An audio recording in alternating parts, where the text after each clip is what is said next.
tudo bem? É um vídeo assim bem rapidinho, explicativo das atividades da página 46, que nós vamos começar aqui no nosso capítulo 9, Vivendo e Fazendo História. A história que a gente escolheu, Vocês vão ver que a grafia, a letra, ela tá um pouquinho diferente, que é a letrinha cursiva, tá bem?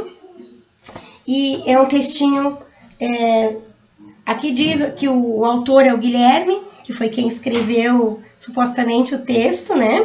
Vocês vão fazer a leitura desse texto e vão fazer as atividades da página 47 e 48. Então, o que a prof quer explicar? Atividade número 1 é tranquila ali para vocês identificarem a finalidade do texto, esse textinho que vocês vão ler. Por que ele foi escrito? Finalidade é o porquê, tá? Qual a finalidade dessa redação do Guilherme? Por que ele escreveu? Aí vocês vão registrar ali com as palavrinhas de vocês. A número 2 também, tá fazendo uma pergunta assim, o título combina com esse texto? O título tá combinando com o resto do texto? Explique. Também vocês têm condições de fazer com as palavrinhas de vocês. Número 3 também, em quais suportes de leitura esse texto poderia ser veiculado? Mas a número 4 vai precisar de uma explicaçãozinha, porque a número 4 traz duas situações, tá? A primeira, ele tem aqui dois quadrinhos, um amarelo e um lilás. Não sei se com a minha câmera vocês vão enxergar bem, mas aí no livrinho de vocês vão poder visualizar. O amarelo diz assim, ó, a revanche do esqueleto, e o outro, o menino bocó. O que quer dizer? Essas frases, elas são citadas lá no texto. E a partir das ideias do primeiro parágrafo, das ideias que aparecem no primeiro parágrafo do texto, vocês têm que imaginar um enredo. Aí que entra o X da questão. O que é o enredo? Eu procurei definições mais simples do que é enredo e penso que vocês também podem fazer essa pesquisa, né? Vocês também são alunos e pesquisadores. Então, eu encontrei uma definição assim, ó. O enredo também chamado de intriga, trama ou argumento. Então, o que é a trama? Ele é o elemento que ele dá a sequência à história.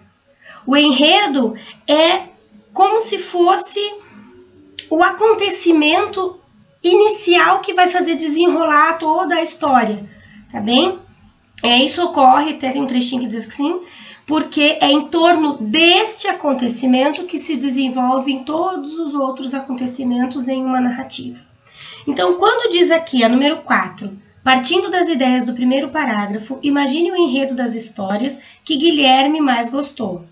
Vocês vão inventar, vão criar aqui um enredo bem curtinho, a revanche do esqueleto. O que pode ter acontecido para levar esse nome, esse título desse livro que ele leu? O menino bocó. O que pode ter acontecido? Que evento aconteceu para que o livro que o Guilherme leu recebesse esse nome, Menino Bocó? Entenderam? Vocês vão precisar escrever, são 4 linhazinhas, uma situação de início, como se fosse assim um resuminho, um resumo com as palavras de vocês, que vocês vão inventar em relação a esses textos. Vai ficar muito mais claro depois de vocês lerem o texto. Tem que ler o texto para conseguir fazer as atividades, tá bem? A número 5 diz assim, com seus colegas, mas vocês vão fazer sozinhos. Na aula nós vamos corrigir, mas a pesquisa inicial vocês vão fazer sozinhos.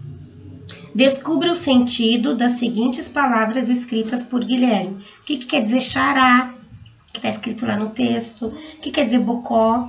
O que quer dizer representação? Tá bem? É muito importante conhecer o significado dessas palavrinhas para poder entender o contexto do texto. A número 6 tem um trecho em destaque aqui. Tem um trechinho em destaque, que é da página 48, que diz assim, a professora explicou o que quer dizer essa complicação toda. E ele já dá a explicação, no mesmo parágrafo, ali abaixo ele já dá a explicação. O menino, o que acontece? Ele está se referindo ao fato da história da Marta Taquaral, que é a que ele está escrevendo ali, ser uma adaptação de um conto compilado. Ele confundiu as palavras. Ele está dizendo, essa complicação toda aí, porque ele escreveu complicação e a professora corrigiu. Ela disse, não é complicado, é compilado.